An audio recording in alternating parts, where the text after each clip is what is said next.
अस्सलाम वालेकुम students, I am doctor Mohammad Areej Ali Mirza MBBS from Dow और आज लेकर आ गए हैं आपके लिए ज़ूलॉजी सेकेंड ईयर की 100% कॉन्सेप्चुअल टारगेट लाइफ। इस टारगेट लाइफ से एक बात तो मैं गारंटी कर सकता हूं कि एक भी सवाल बोर्ड एग्जाम में इससे बाहर नहीं होगा, इंशाल्लाह इंशाल्लाह। ठीक है, तो चलो भाई बगैर कोई टाइम जाया करे स्टार्ट कर देते हैं अपनी टारगेट लाइफ। सबसे पहले तो बेटा जरा पेपर पैटर्न समझ लेते हैं, ठीक है, कि पेपर कितने मार्क्स का आने वाला है, कितने टाइम का आने वाला है, कितने सेक्शन होंगे, कितनी चॉइसेस होंगी। ठीक है, तो टोटल मार्क्स आपके पास पेपर के हैं 45, टाइम होगा 2 आवर्स। ठीक है, सेक्शन ए में 18 एमसीक्यूज होंगे और 0.5 मार्क का एक एमसीक्यू होगा। टोटल 9 मार्क्स का ये सेक्शन है। ठीक है, 9 मार्क्स के एमसीक्यूज आएंगे, 18 एमसीक्यूज होंगे तो 0.5 मार्क्स का एक एमसीक्यू होगा। ठीक है, इसके बाद सेक्शन बी पर आ जाए तो बेटा सेक्शन बी के 2 पार्ट होंगे। पहला पार्ट होगा रीजनिंग क्वेश्चंस का, दूसरा पार्ट होगा नॉन रीजनिंग क्वेश्चंस का। अगर हम रीजनिंग क्वेश्चंस की बात करें तो बेटा रीजनिंग में 8 सवालों में से 5 करने हैं, यानी कि 3 सवालों की चॉइस है, और नॉन रीजनिंग में 7 सवालों में से 4 करने, यानी कि अगेन 3 क्वेश्चंस की चॉइस है। ये सेक्शन टोटल 18 मार्क्स का है, 2 मार्क्स का एक सवाल है। तो ये बात जहन में रखना कि जो शॉर्ट आने वाले हैं वो 2 नंबर का एक सवाल है, उसमें आपने बहुत लंबी नहीं करनी है, बट डिजायर्ड क्वेश्चन का आंसर देना है और उसकी जो मतलब क्वेश्चन के हवाले से जो चीज पूछी जा रही है आपसे बस वो बात करनी है, आपने लंबा नहीं करना है उसे। ठीक है, और लास्ट में सेक्शन सी में आ जाओ तो सेक्शन सी में 4 लॉन्ग दिए जाएंगे, 2 करने हैं उसमें से, और 18 मार्क्स का, ये भी 18 मार्क्स का सेक्शन है, शॉर्ट भी 18 मार्क्स के, लॉन्ग भी 18 मार्क्स के। ठीक है, और यहां पर 9 मार्क्स का एक लॉन्ग है, तो लॉन्ग की अहमियत ज्यादा हो गई है। ठीक है, क्योंकि यहां पे मार्क्स कटने के चांसेस बन जाएंगे। लेकिन शॉर्ट की अगर हम बात करें तो शॉर्ट में 2 मार्क्स का एक शॉर्ट है, उसमें आपने काम की बात करनी है, आपको पूरे पूरे मार्क्स मिलेंगे। ठीक है, चलो भाई अब हम स्टार्ट करते हैं कि किस चैप्टर से क्या चीज मोस्ट इंपॉर्टेंट है और क्या चीज हमें करके जानी है लाजमी। तो हम अपनी कहानी स्टार्ट करेंगे चैप्टर नंबर 15 से, जिसका नाम है homeostasis, one of the most important chapter of the book for second year zoology and साथ साथ एमडी कैट। ठीक है भाई, दोनों के लिए मोस्ट इंपॉर्टेंट है, दोनों के लिए। एमडी कैट के लिए तो मोस्ट तरी मतलब सबसे ज्यादा इंपॉर्टेंट अगर कोई चैप्टर है ना तो वो होम्योस्टेसिस है, अगर एमडी कैट के लिए इंपॉर्टेंट है। वजह क्या है, इस चैप्टर को समझे बगैर ना आप आगे के बहुत सारी चीजें नहीं समझ सकते। जस्ट लाइक आप जब आएंगे मिसाल के तौर पे केमिकल कोऑर्डिनेशन में, ठीक है, आगे चल के बताऊंगा उसके बारे में भी, जिसमें तमाम हार्मोन्स, ग्लैंड, सबके बारे में बताया हुआ है। जब आप उस चैप्टर के अंदर आएंगे तो वहां पर आपको feedback mechanism, regulation, hormonal action और पता नहीं क्या क्या चीजें पढ़नी होंगी, वो सारी चीजें होम्योस्टेसिस से लिंक्ड है। तो homeostasis one of the most important chapter for second year MCQs, for second year zoology and also for MDCAT. ठीक है भाई, तो अब हम चलते हैं जरा चैप्टर 15 होम्योस्टेसिस के ऊपर और बात करते हैं यहां से किसकी बेटा, शॉर्ट की। तो यहां से शॉर्ट क्वेश्चंस क्या क्या बनने वाले हैं, आ जाओ देखते हैं। तो अब जैसे कि आपको पता है कि होम्योस्टेसिस चैप्टर डिवाइडेड है 3 पोर्शंस में। पहला है ऑस्मोरेगुलेशन, दूसरा है एक्सक्रीशन, तीसरा है थर्मोरेगुलेशन। तो पहला शॉर्ट यहां से इसी के हवाले से बन सकता है। ठीक है, और वो क्या बन सकता है आज मैं आपको बताता हूं। Define homeostasis and discuss it's aspects. ठीक है भाई, अब एस्पेक्ट्स में ऑस्मोरेगुलेशन आ जाएगा, एक्सक्रीशन आ जाएगा, थर्मोरेगुलेशन आ जाएगा, और एक एक लाइन इसके अंदर लिखनी है आपको। ठीक है, होम्योस्टेसिस की डेफिनेशन 2 लाइन की है और इसके जो एस्पेक्ट्स हैं उनकी डेफिनेशन एक एक लाइन की है, एक एक 2 लाइन की, इससे ज्यादा की नहीं है। ठीक है, तो लंबी नहीं करनी सवाल में, बस उतना ही बताना है जितना पूछा जा रहा है। ठीक है, अब आ जाओ जरा दूसरे शॉर्ट की तरफ, अगर हम बात स्टार्ट करें। ठीक है, अच्छा मैं आपको ये बता देता हूं ये किस पेज नंबर पर लिखा हुआ है। बेटा ये मौजूद है बुक में पेज नंबर 2 के ऊपर। ठीक है भाई, पेज नंबर 2 के ऊपर मौजूद है। नेक्स्ट सवाल हमारे पास जो है बेटा वो क्या है, वो है ऑस्मोरेगुलेशन। ऑस्मोरेगुलेशन इन एक्वेटिक और टेरेस्टेरियल, ठीक है भाई, एनिमल्स। एक्वेटिक और टेरेस्टेरियल एनिमल्स के अंदर ऑस्मो रेगुलेशन बता दो। अब एक बात यहां पर आपको काम की याद रखनी है, वो क्या है बेटा, एक्वेटिक ना 2 पार्ट में डिवाइड हो जाता है। एक होता है फ्रेश वाटर, ठीक है, और एक होता है मरीन वाटर। दोनों की याद करनी है और ये दो दो लाइन की चीजें हैं भाई, ठीक है, ये दो दो लाइन की चीजें हैं, सही है, ज्यादा कोई बड़ी चीज नहीं है ये, ठीक है। अब आ जाओ हमारे पास नेक्स्ट चीज जो है बेटा बहुत ज्यादा इंपॉर्टेंट। अच्छा ये बुक के अंदर किस पेज नंबर पर है बेटा, ये है पेज नंबर 6, 7 एंड 5, 6, 7 के ऊपर, ठीक है, बुक का पेज नंबर 5, 6, 7, ठीक है भाई। अब हमारे पास नेक्स्ट सवाल जो आ जाता है यहां से, वो आ जाता है क्या बेटा, फीडबैक मैकेनिज्म। और ये सवाल सिर्फ इस चैप्टर में नहीं है बेटा, ये सवाल जब आप आगे केमिकल कोऑर्डिनेशन में आओगे वहां पर भी मौजूद है, जब आप रिप्रोडक्शन में आओगे वहां पर भी मौजूद है, जब आप नर्वस कोऑर्डिनेशन में आओगे वहां पर भी मौजूद है। ये सवाल चारों चैप्टर्स, चारों मोस्ट इंपॉर्टेंट चैप्टर्स के अंदर मौजूद है, ठीक है। तो सवाल क्या आ गया बेटा, feedback mechanism and its types, ठीक है, feedback mechanism and its types. अब पूरी दुनिया को पता है कि फीडबैक मैकेनिज्म की क्या टाइप्स हैं, एक पॉजिटिव फीडबैक है, एक नेगेटिव फीडबैक है, ठीक है।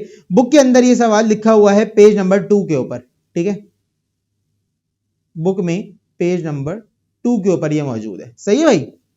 अब चलते हैं आगे, जरा हम बात करते हैं अब नेक्स्ट शॉर्ट की, और वो क्या है बेटा, एक्सक्रीटरी प्रोडक्ट्स, ठीक है, एक्सक्रीटरी प्रोडक्ट्स, ये करके जाना है, ये मुझे लग रहा है इस साल के लिए इंपॉर्टेंट है, ठीक है। एक्सक्रीटरी प्रोडक्ट्स में क्या क्या चीजें आ जाती है बेटा, एक्सक्रीटरी प्रोडक्ट में अमोनिया आ जाता है, एक्सक्रीटरी प्रोडक्ट में यूरिया आ जाता है, और एक्सक्रीटरी प्रोडक्ट में यूरिक एसिड आ जाता है, ठीक है भाई।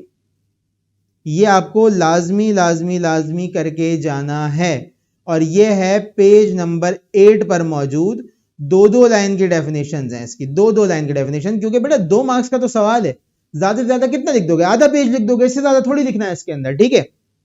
अच्छा एक्सक्रीटरी प्रोडक्ट के बाद यहां से जो मोस्ट इंपॉर्टेंट शॉर्ट है, उसके पीछे स्टार भी बनाऊंगा मैं, वो क्या है बेटा, वो है आपके पास किडनी डिसऑर्डर्स,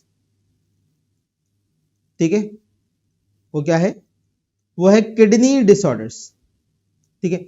अब किडनी डिसऑर्डर्स के अंदर आपको पता है दो तो मेन डिसऑर्डर्स हैं, किडनी स्टोन दिया हुआ है और एक आपके पास किडनी फेलियर दिया हुआ है, और एक इसकी रेमेडी दी हुई है, उसका नाम है डायलिसिस, ठीक है। तो वो भी लाजमी आपने करना है। किडनी डिसऑर्डर्स लिखे हुए हैं बेटा पेज नंबर 18 के ऊपर, बुक में पेज नंबर 18 के ऊपर, ठीक है। तो किडनी डिसऑर्डर्स में आपके पास क्या क्या चीजें आ गई, किडनी स्टोन्स आ गए, ठीक है, और साथ साथ में किडनी फेलियर आ गया, और इसकी रेमेडी डायलिसिस, वो पेज नंबर 20 के ऊपर है, ठीक है, डायलिसिस मौजूद है पेज नंबर 20 के ऊपर। अच्छा अब हो सकता है कि सिर्फ और सिर्फ डायलिसिस पे शॉर्ट नोट आ जाए, सिर्फ और सिर्फ स्टोन पर आ जाए, सिर्फ और सिर्फ किडनी फेलियर पे आ जाए, इन पर अलग अलग भी आ सकता है और एक साथ भी आ सकता है, ठीक है। ज्यादा चांस नहीं अलग अलग आने के, तीनों में से किसी एक पर आ जाएगा, ठीक है। किडनी स्टोन पर आएगा, आपने 4 लाइनों से ज्यादा, 5 लाइनों से ज्यादा नहीं लिखना। किडनी फेलियर पर आएगा, आपने क्रॉनिक और एक्यूट किडनी फेलियर को डिफाइन करना है दो दो लाइन के अंदर, ठीक है। डायलिसिस पर आएगा, डायलिसिस को एज ए रेमेडी डिफाइन करना है, और साथ साथ में इसके दो टाइप्स लिख दी दिए हैं, हीमोडायलिसिस और पेरिटोनियल डायलिसिस, बस द एंड। इसके बाद कुछ भी नहीं करना, इसके अंदर कोई लंबी नहीं करनी, कोई डायग्राम नहीं बनानी, कुछ नहीं करना। शॉर्ट है, शॉर्ट रखना है इसको, 2 मार्क्स का सवाल है, जहन में ये चीज रखो, 2 नंबर का सवाल है। 2 नंबर के सवाल में कितना लिखना चाहिए तुम्हें, ठीक है, बस इतना लिखना चाहिए कि सवाल की डिमांड पूरी हो जाए, ठीक है। अब आ जाओ आगे, इसके बाद बेटा डिफरेंसेस क्या क्या बन सकते हैं, यहां से आ जाओ देख लेते हैं भाई।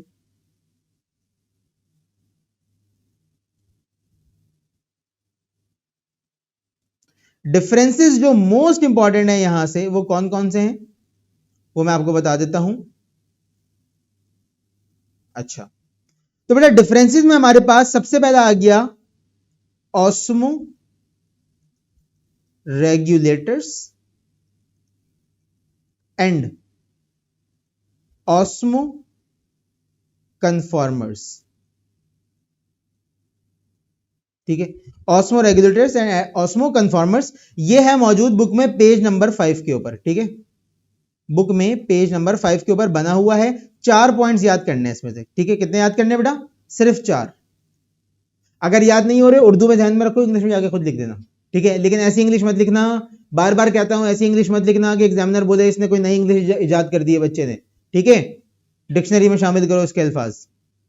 दूसरा डिफरेंस जो यहां से बनाया जा सकता है बेटा, वो है होम्योथर्म एंड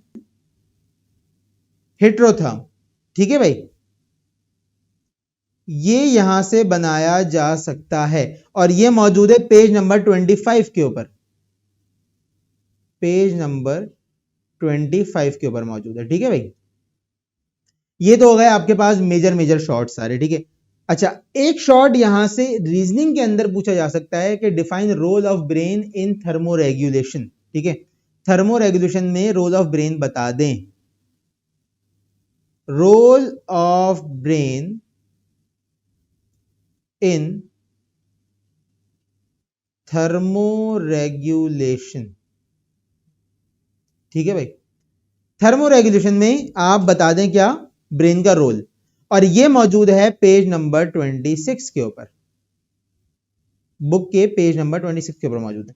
यहां से मैक्सिमम यही शॉर्ट बन सकते हैं, इसके अलावा और कुछ नहीं बनेंगे। और आपको मैं बार बार समझा रहा हूं कि दो लाइनें लिखनी है, 4 डिफरेंसेस लिखने हैं, काम की बात करनी है, जितनी डिमांड है बस वो करना है। ठीक है, तो 1 2 3 4 5 और ये 6 मैंने आपको शॉर्ट बताए यहां से। ठीक है, अब आ जाओ लॉन्ग के ऊपर कि यहां से आपके पास लॉन्ग क्या बनेंगे या क्या बन सकते हैं। ठीक है, पूरी दुनिया को पता है यहां से एक ही लॉन्ग बन सकता है। ठीक है, और वो क्या है बेटा, वो है फंक्शन ऑफ नेफ्रॉन। ठीक है, अच्छा अब मैं जरा बता दूं कि सवाल कॉन्सेप्चुअली कैसे आएगा। Function of nephron. ठीक है, अब ये जो फंक्शन ऑफ नेफ्रॉन है बेटा, ये बुक के अंदर पेज नंबर 14 पर मौजूद है। ठीक है, पेज नंबर 14 पर मौजूद है। अब मैं आपको जरा बता दूं कि ये सवाल कैसे बनेगा। यहां से देखो बेटा, फंक्शन ऑफ नेफ्रॉन के एक से ज्यादा नाम है, किसी भी नाम से सवाल आ सकता है, जरूरी नहीं है कि इसी नाम से आए। ठीक है, और किस नाम से आ सकता है मैं आपको बता देता हूं, यह आ सकता है फॉर्मेशन ऑफ यूरिन के नाम से। ठीक है,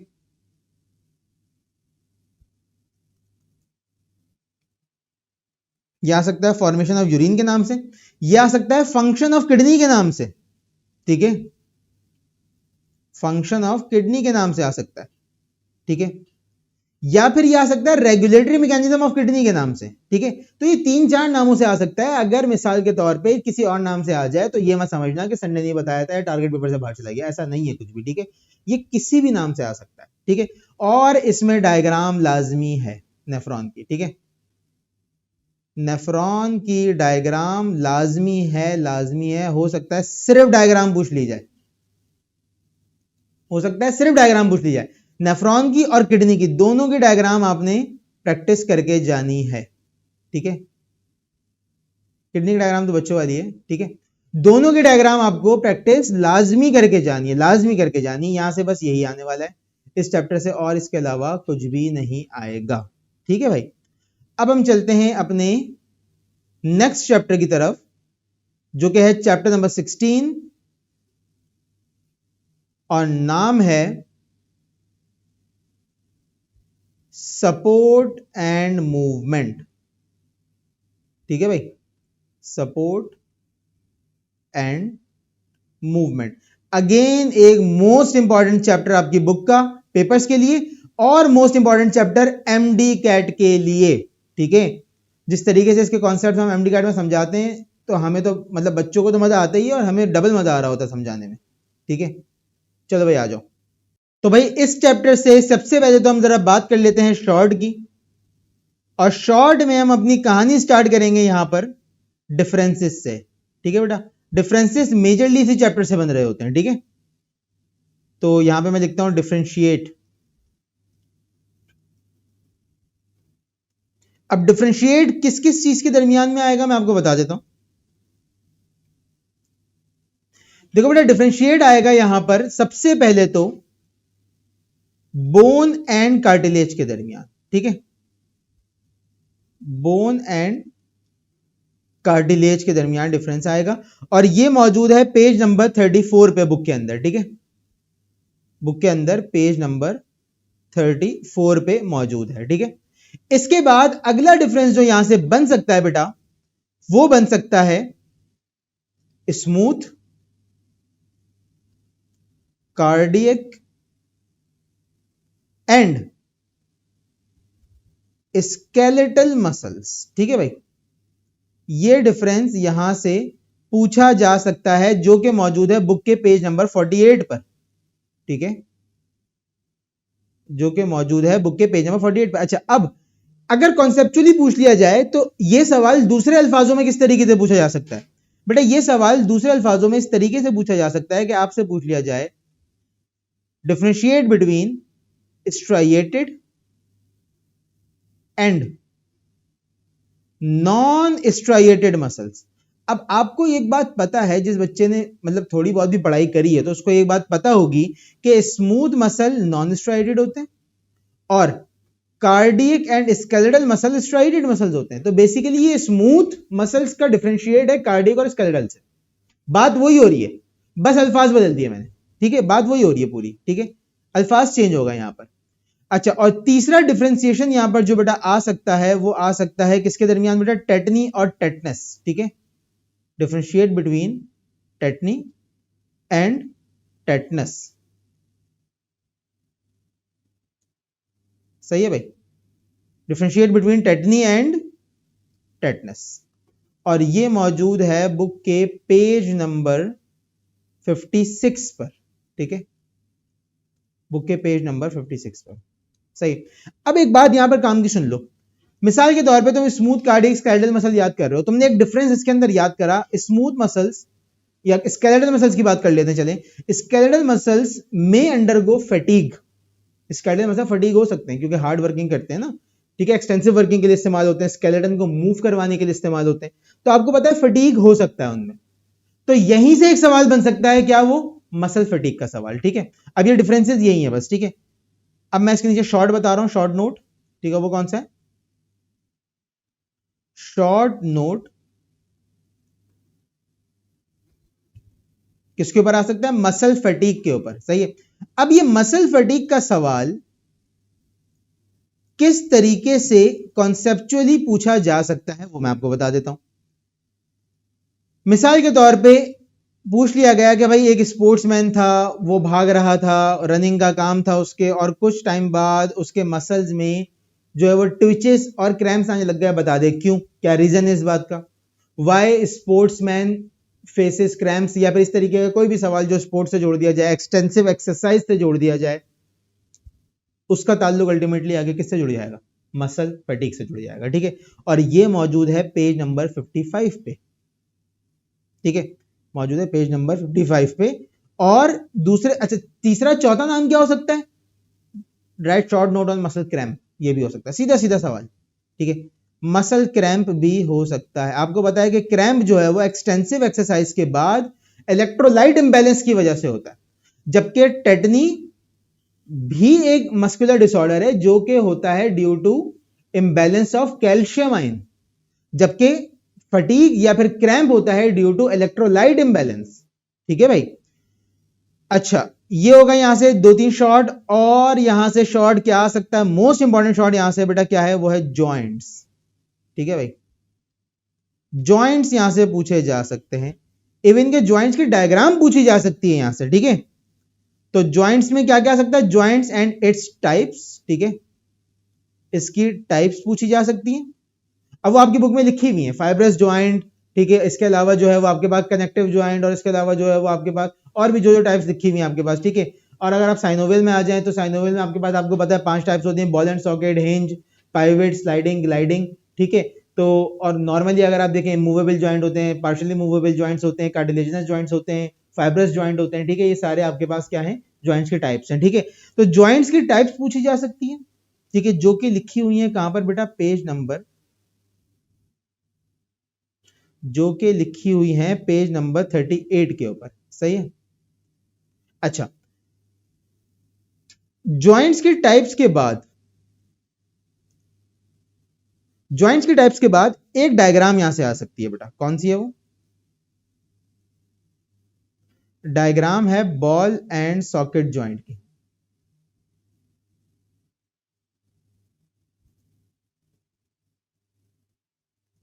ठीक है। डायग्राम किस चीज की बेटा? बॉल एंड सॉकेट जॉइंट के डायग्राम, ठीक है। ये लाजमी बना के जाना, ये लाजमी प्रैक्टिस करके जाना, बता रहा हूं, आ जाएगा, बहुत निहायत बच्चों वाली डायग्राम है, इस तरीके से बनती है, देखो, ये देख लो, इस तरीके से आप एक बूंद बनाएंगे, ठीक है, और यहां पर आप जो है वो इस तरीके से दूसरी एक बोन बनाएंगे, ठीक है। और यहां पर आपने सिर्फ इसके ऊपर आर्टिकुलेटिंग कार्टिलेज लगानी है, हो गया काम। ये आपने दूसरी बोन बना दी, ठीक है। और यहां पर आपने जो है वो आर्टिकुलेटिंग कार्टिलेज लगा दी ऐसे करके, सही है। एक इसके ऊपर लगा दी, एक इसके ऊपर लगा दी, ठीक है। उसके बाद आपने यहां पर साइनोवियल कैप्सूल बना दिया। आपको पता है ना भाई, ball and socket synovial joint की टाइप है, ठीक है। यहां पर आपने साइनोवियल कैप्सूल बना दिया, इसके अंदर साइनोवियल फ्लूइड फिल कर दिया, ठीक है।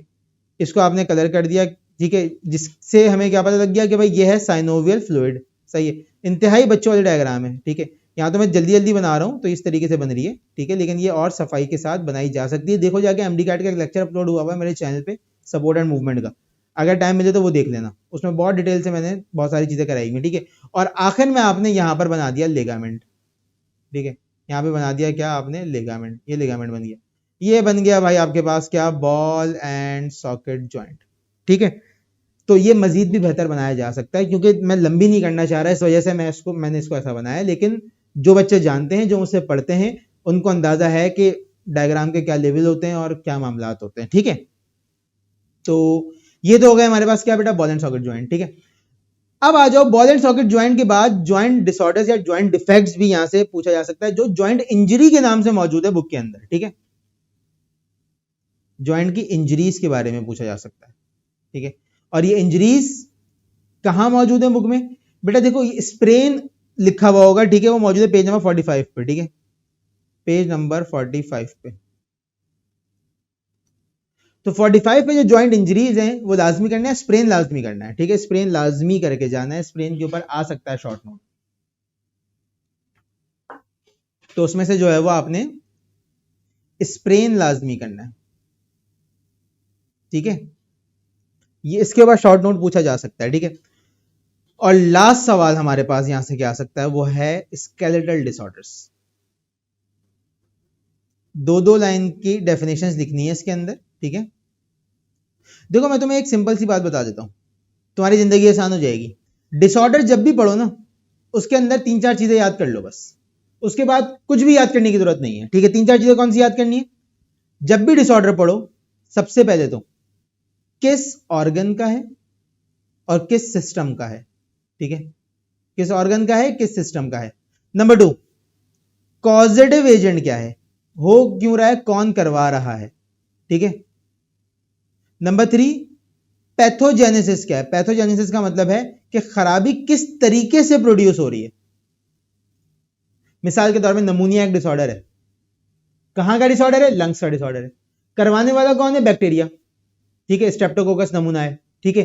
पैथोजेनेसिस क्या है, एल्वियोलाई में जाकर इंफेक्शन कॉज करता है, जिसकी वजह से म्यूकस फॉर्मेशन बढ़ जाती है और साथ साथ में जो है वो फेल्जियम प्रोडक्शन हो जाती है और कफिंग होती है, ये सारी चीजें, ठीक है। पैथोजेनेसिस क्या है, साथ साथ में सिम्टम्स क्या आएंगे, पेशेंट शिकायत क्या लेकर आएगा आपके पास, सिम्टम कहते हैं पेशेंट क्या शिकायत लेकर आएगा, ठीक है। और लास्ट में ट्रीटमेंट क्या है, ठीक है। और अगर तुम चाहते हो तुम्हें बहुत अच्छी नॉलेज हो तो इसमें एक चीज ऐड कर लो, डायग्नोस कैसे करोगे, डायग्नोसिस। ये 6 चीजें अगर आपको किसी बीमारी के बारे में पता है तो इसका मतलब आपको सब पता है उसके बारे में। आप उसको ट्रीट भी कर सकते हैं, आप उसको जज भी कर सकते हैं, आप उसकी प्रिवेंटिव मेजर्स भी बता सकते हैं, आप उस बीमारी के चैंपियन हैं, ठीक है। और आगे जब इंशाल्लाह जो बच्चे डॉक्टर बनना चाहते हैं, इंशाल्लाह अल्लाह उनका एमबीबीएस या बीडीएस में एडमिशन करवाए, ठीक है।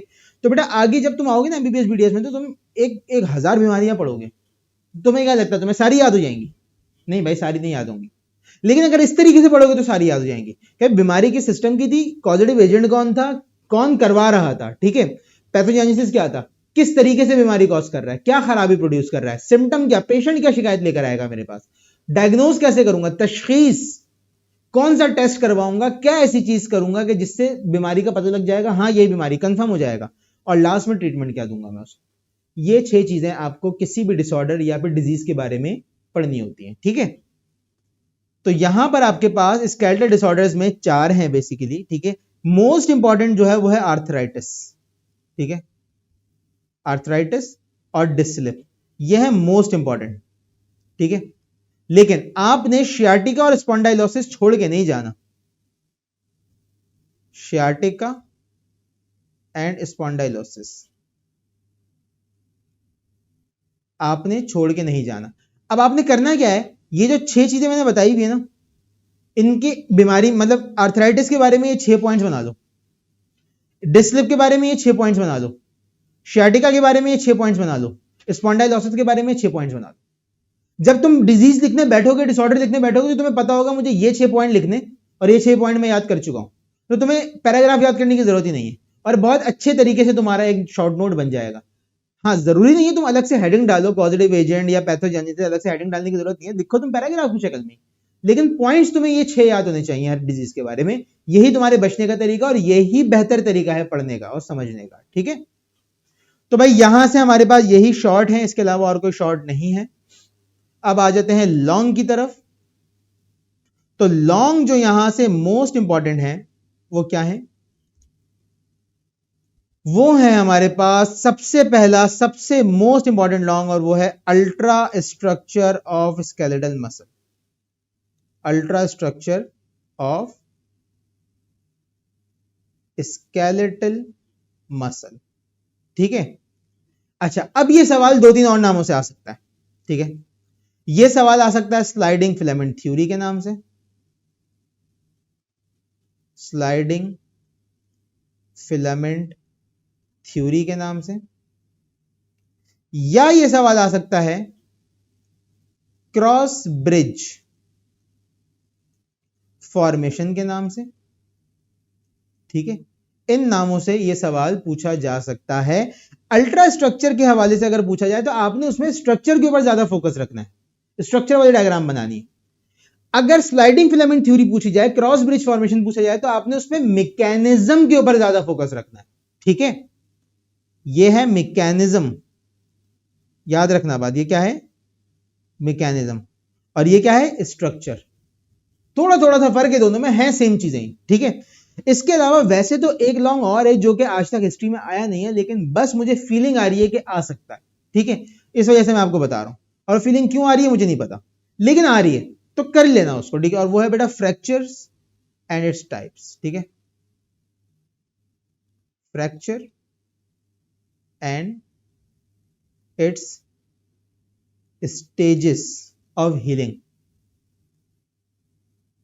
ठीक है, बस मुझे फीलिंग आ रही है, ये कर लेना। सही समझ में आ रही है बात। अब वो फीलिंग क्यों आ रही है मुझे नहीं पता, ठीक है, बस आ रही है। हो सकता है फीलिंग गलत हो, पॉसिबिलिटी है, फीलिंग गलत हो सकती है। ठीक है, आपको जो एक सिक्स सेंस काम कर रहा होता है हो सकता है गलत हो। ठीक है, लेकिन आ रही है तो ये करके जाना, फ्रैक्चर करके जाना। ठीक है, तो भाई यहां से बस यही है, इसके अलावा और इस चैप्टर से मजीद कुछ इंपॉर्टेंट नहीं है। ठीक है, अब चलते हैं अपने नेक्स्ट मोस्ट इंपॉर्टेंट चैप्टर की तरफ, एमडी कैट के लिए तो शदीद तरीन इंपॉर्टेंट है, और वो है नर्वस कोऑर्डिनेशन। ठीक है, आ जाओ, चैप्टर नंबर 17 क्या है, नर्वस कोऑर्डिनेशन।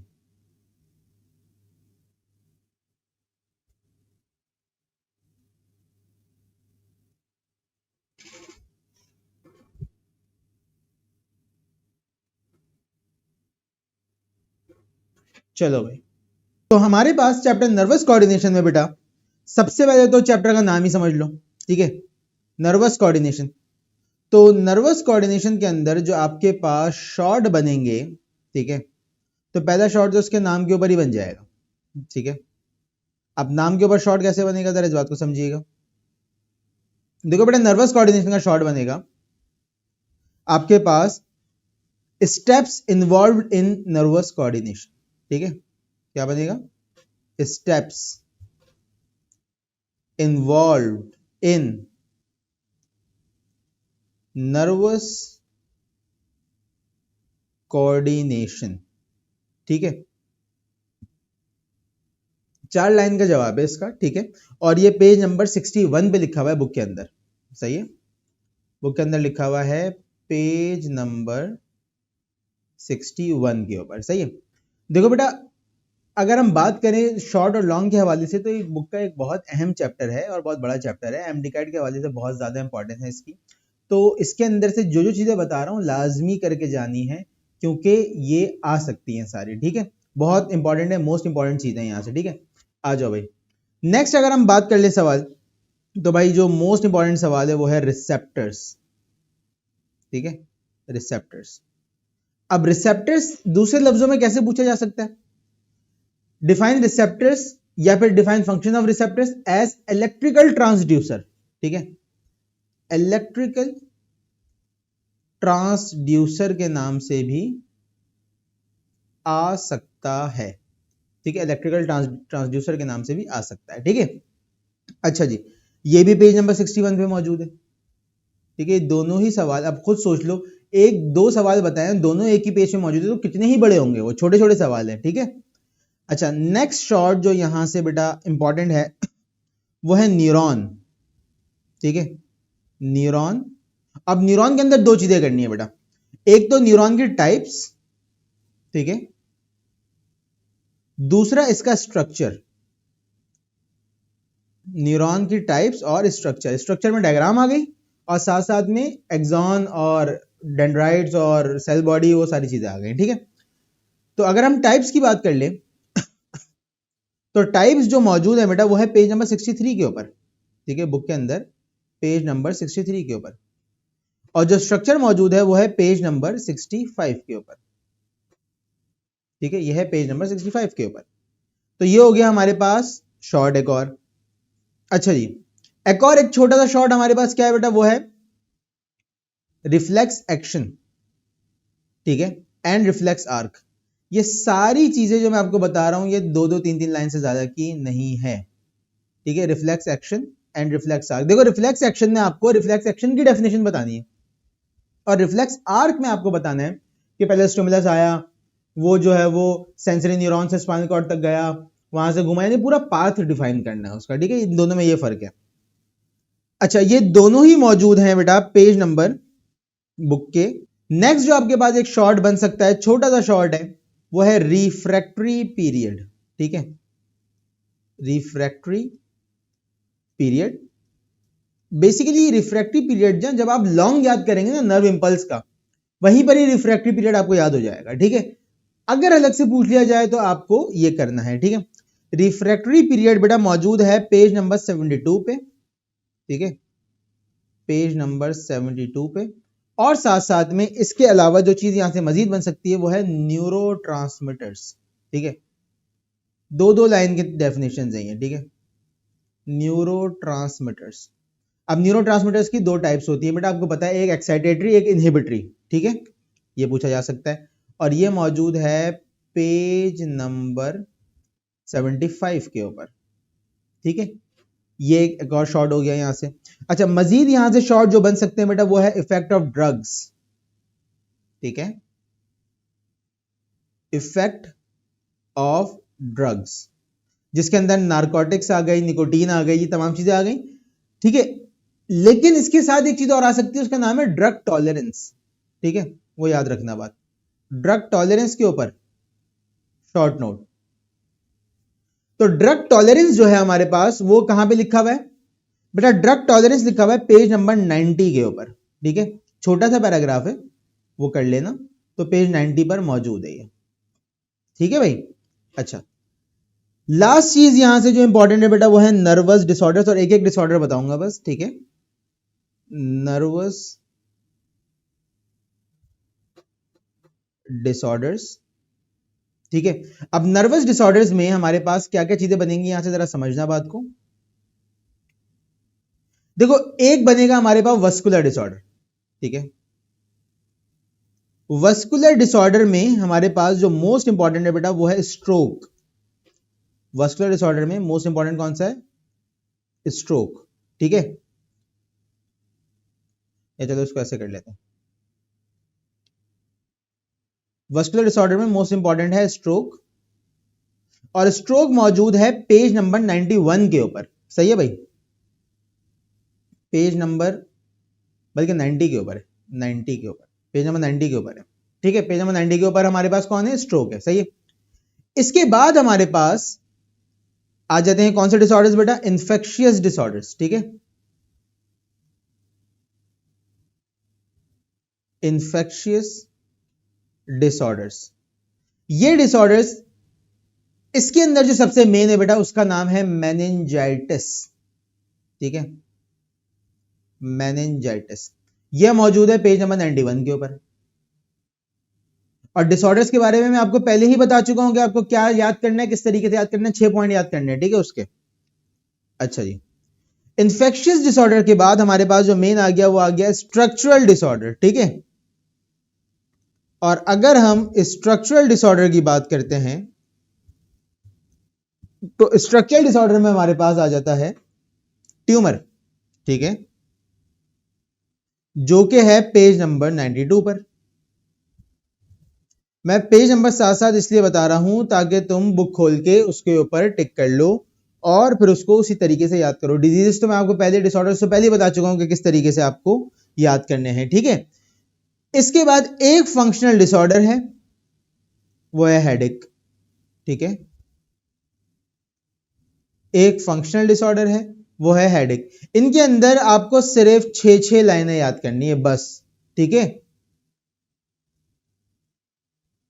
हेडेक। और ये है पेज नंबर 93 पर, ठीक है भाई, ये आ गया पेज नंबर 93 पर।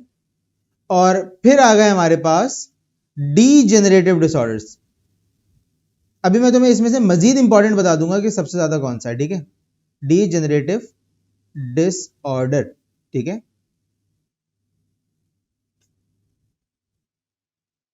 अच्छा, डीजेनरेटिव डिसऑर्डर्स में आपके पास दो हैं। पहला है एल्जाइमर्स, ठीक है,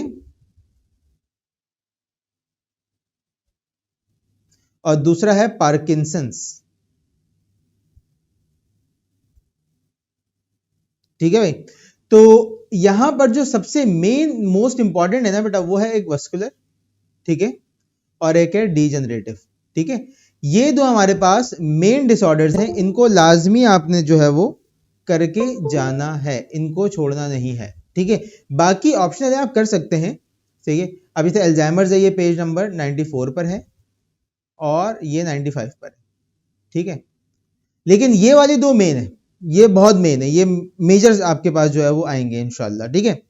अच्छा, इसके बाद अगर हम लॉन्ग पर आ जाते हैं, यहां से शॉर्ट इतना ही है बेटा बस, ठीक है, शॉर्ट मजीद नहीं है, ठीक है। ये नर्वस कोऑर्डिनेशन हो गया, न्यूरॉन हो गया, reflex action, reflex are, refractive period, दो दो तीन तीन लाइन की डेफिनेशन है, ज्यादा बड़ी कोई चीज नहीं है इसके अंदर, ठीक है। जहां बड़ी होंगी वहां मैं खुद बता दूंगा कि ये चीज बड़ी है और इसको आपने प्रॉपर तरीके से करना है, ठीक है। अगर हम लॉन्ग पर आ जाते हैं तो बेटा लॉन्ग में आपके पास जो मोस्ट इंपॉर्टेंट लॉन्ग है वो आ जाता है ह्यूमन ब्रेन, ठीक है, ह्यूमन ब्रेन इन डिटेल। और ब्रेन का स्ट्रक्चर बनाने के लिए भी आ सकता है, इसकी डायग्राम भी आ सकती है, याद रखना ये बात, ठीक है। तो अगर तो डायग्राम आ जाए तो डायग्राम बना देना, ठीक है, अगर डायग्राम आ जाए तो डायग्राम बना देना। डायग्राम आपने कहा ब्रेन की डायग्राम कैसे बनेगी, कितनी मुश्किल है। अरे मैंने कहा भाई कोई मसले वाली बात नहीं, देखो आपने इस तरीके से, मैं इसको यहां बना देता हूं ताकि तुम लोगों को नजर आ जाए आराम से, ठीक है। ब्रेन की डायग्राम बनानी है, मेरे साथ साथ बना लो। इस तरीके से आपने सेरिब्रम बनाया, ठीक है, ये मिड ब्रेन, पॉन्स, मेडुला और ये स्पाइनल कॉर्ड, ठीक है भाई। और यहां पे आप इस तरीके से नोज बना दें, सही है भाई। और यहां पे आप जो है वो गायराय और सल्कस इस तरीके से बना दीजिए। ये बन गया आपका ब्रेन, ठीक है, ये आपके ब्रेन की डायग्राम हो गई। यहाँ पे आप कोरोना रेडिएटा इस तरीके से सेरिबेलम के अंदर बना दीजिए, ठीक है। ये बन गया ब्रेन। क्या मसला है इसके अंदर, 2 मिनट के अंदर बना है, 2 मिनट के अंदर। अब अगर यहां पर मैं उसको लेबल कर दूं तो बेटा ये अगर आप ओवरऑल लेबल कर रहे हो तो ये सेरिब्रम हो गया है, ठीक है, सेरिब्रम। और अगर आपको लोब्स मेंशन करने तो ये वाला फ्रंटल लोब है, ठीक है, ये वाला पैराइटल लोब है, ठीक है, ये वाला ऑक्सीपिटल लोब है और ये नीचे वाला टेम्पोरल लोब है, ठीक है। ये हो गया लोब, यानी कि ये हो गया सेरिब्रम। ये आ गया आपके पास कौन, मिड ब्रेन, ठीक है, ये आ गया आपके पास मिड ब्रेन।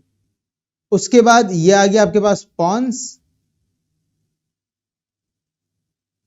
ये आ गया आपके पास मेडुला, सही है भाई। ये आ गया मेडुला, ये आ गया सेरिबेलम, ये आ गया स्पाइनल कॉर्ड। अब देखो कितना आसान सा एक लॉन्ग है कि अगर सिर्फ और सिर्फ ब्रेन के डायग्राम बनाने के लिए आ जाए तो आप मुश्किल से हार्डली 5 मिनट लगेगा ये सवाल करने के लिए और 9 मार्क्स आपके पक्के, अगर ब्रेन की लेवल डायग्राम बनाने के लिए आ जाए सिर्फ। वैसे तो ह्यूमन ब्रेन विद डायग्राम पूरा आने के चांसेस हैं, ठीक है।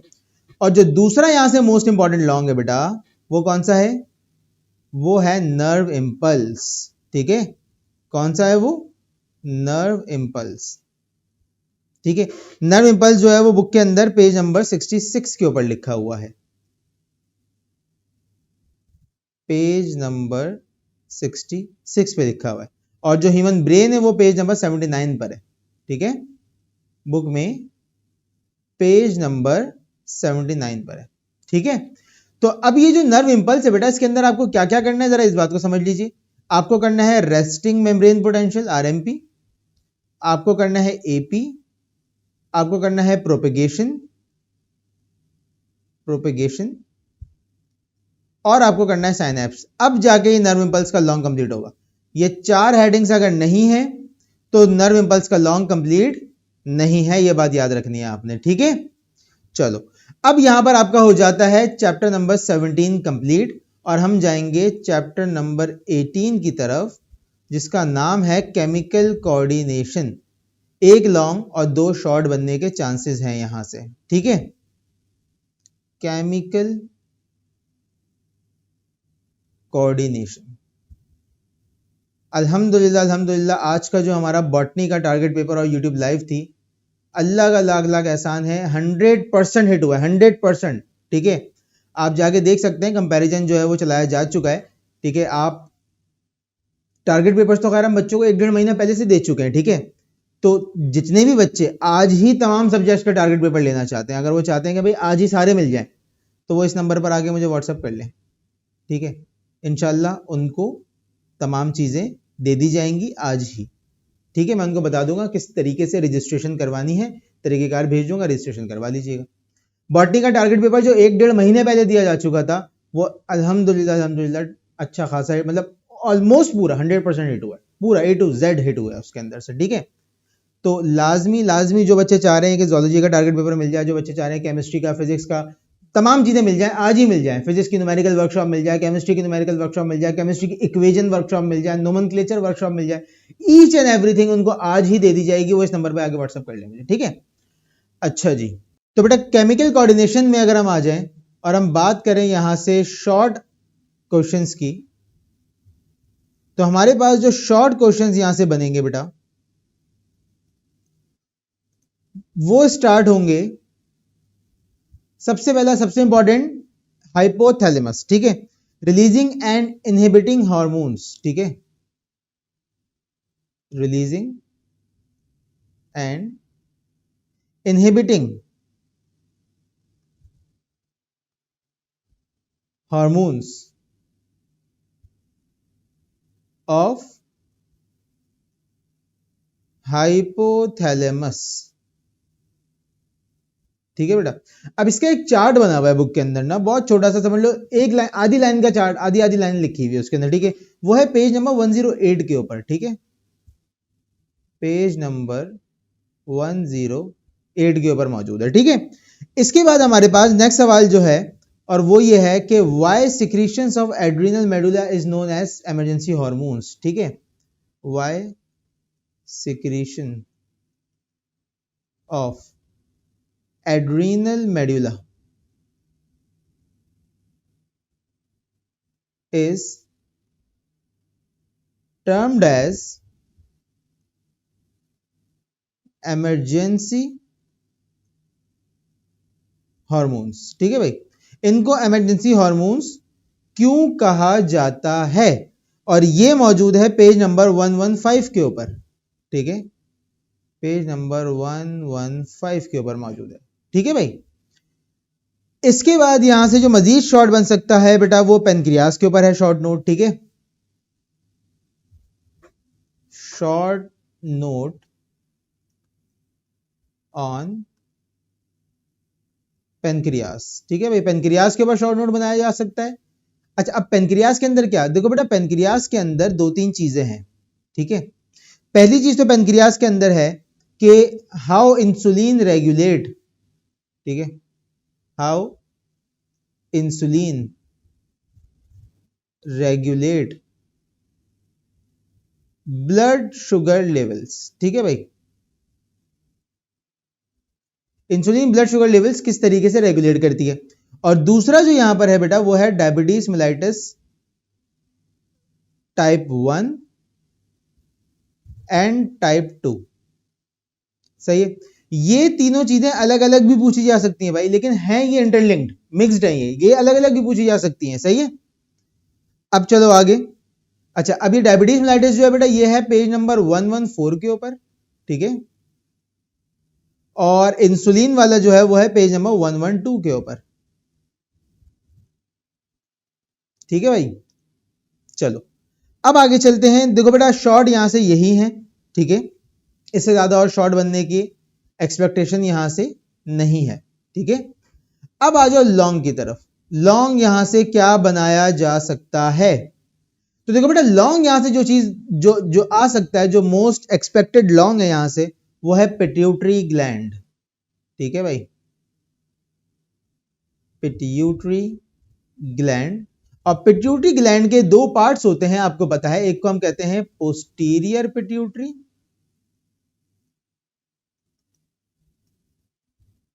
और एक को हम कहते हैं anterior pituitary.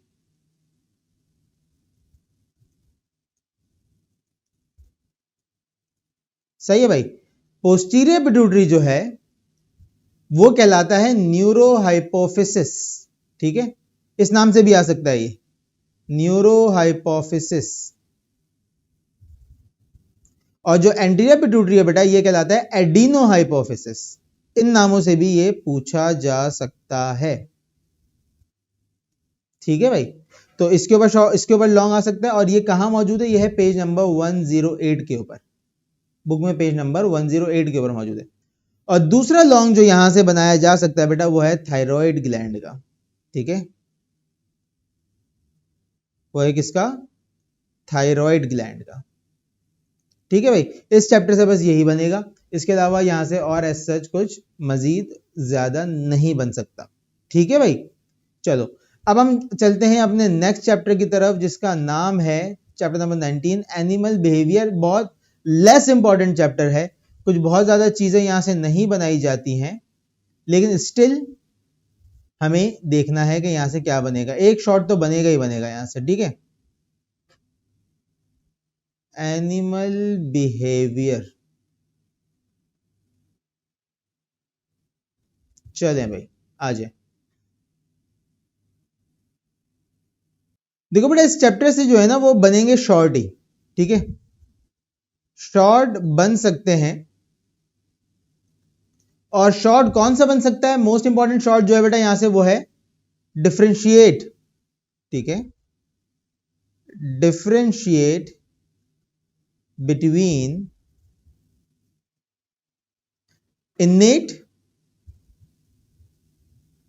And adaptive behaviour. सही है भाई, और ये कहां मौजूद है बेटा, ये मौजूद है पेज नंबर 136 के ऊपर, पेज नंबर 136 के ऊपर मौजूद है। ठीक है, इसके साथ साथ यहां से नेक्स्ट शॉर्ट जो बन सकता है बेटा वो है Texas, Texas and it's examples. ठीक है भाई, और ये मौजूद है पेज नंबर 131 के ऊपर। सही है, और लास्ट में आ गया हमारे पास बायोलॉजिकल रिदम्स।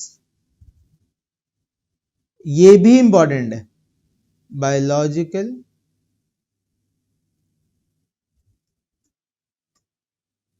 रिदम्स। ठीक है भाई, और ये मौजूद है पेज नंबर 129 के ऊपर। अच्छा, अब वैसे यहां से लॉन्ग तो नहीं बनने वाला, ठीक है, लेकिन एहतियातन एक लॉन्ग बता रहा हूं, देख लेना। ठीक है। जैसे जैसे अभी तुमने देखा है कि बहुत सारे बच्चे, हमारे टारगेट पेपर में सवाल था क्रॉप यील्ड का, ठीक है, फ्रूट क्रॉप और बाकी क्रॉप यील्ड किस तरीके से बढ़ाई जा सकती है। बहुत से बच्चे कह रहे हैं सर ये तो कभी आया ही नहीं और ये तो फजूल सवाल है और ये क्यों डाल दिया आपने, और वो आज पेपर में आया हुआ था, ठीक है, वो आज पेपर में मौजूद था। तो बेटा जो बता रहा हूं किसी वजह से बता रहा हूं, ठीक है। तो यहां पर जो है वो आप लॉन्ग की अगर बात कर लें तो लॉन्ग में आपके पास एडेप्टिव बिहेवियर पूछा जा सकता है, और इसके अंदर भी खास तौर से दो तीन चीजें, ठीक है। एक आ गई लेटेंट लर्निंग, ठीक है, एक आ गई लेटेंट लर्निंग, एक आ गई ओपेरेंट और एक आ गई इनसाइट। ये तीन लाजमी देख के जाना, ठीक है, और एक आ गई इनसाइट।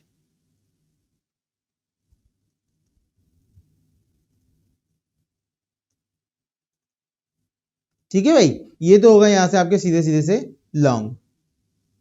अब हम चलते हैं अपने नेक्स्ट चैप्टर की तरफ, जिसका नाम है chapter 20 reproduction. Chapter number 20 reproduction.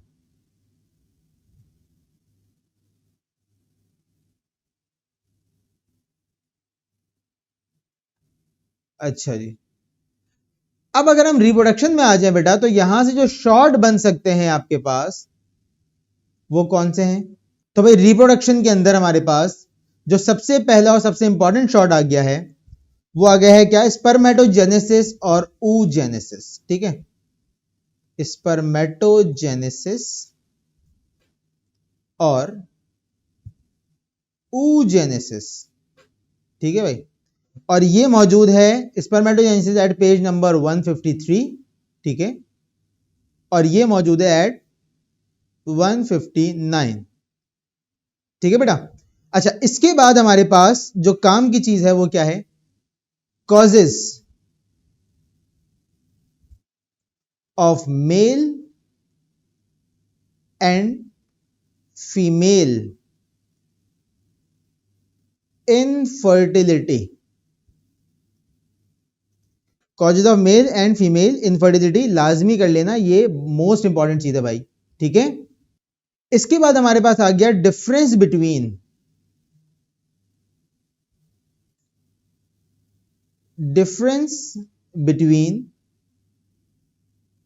Miscarriage